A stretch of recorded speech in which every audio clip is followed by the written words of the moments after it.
सिंधुरे में दोस्त भोजपुरी के बहुत सुंदर राइटर हुए, बहुत बड़े विख्यात कवि हम लोग जानते हैं भोजपुरी में। रामाश्रय गुरु जी की ये रचना है, हमें आई नहीं है। अरे सिंधुरा हो सिंधुरे में दोस्त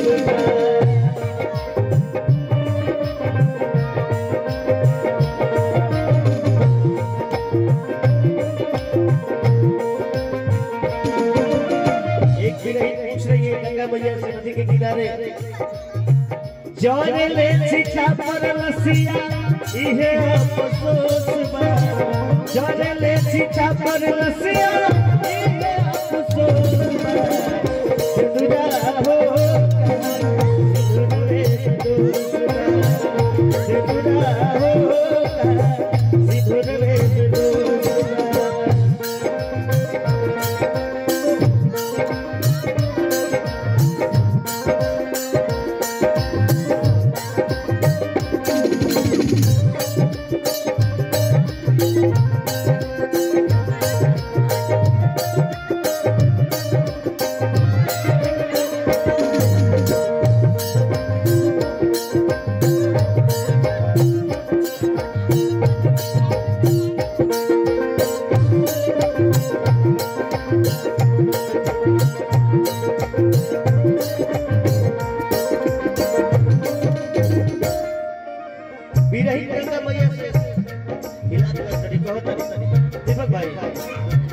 पिया धक के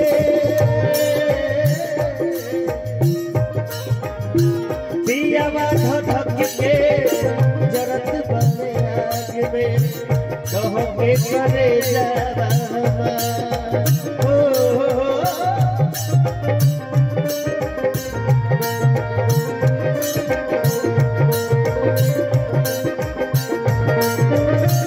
पिया धक के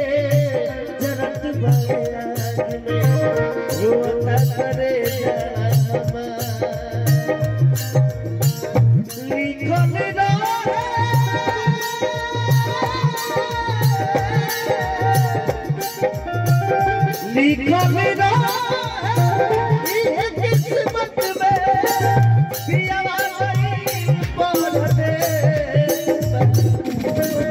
कितनी बड़ी बात कि लिखल रहे ये किस्मत में बोलो भाई कि लिखो मेरा ये किस्मत में पिया वाली बोल दे। सिंधुरा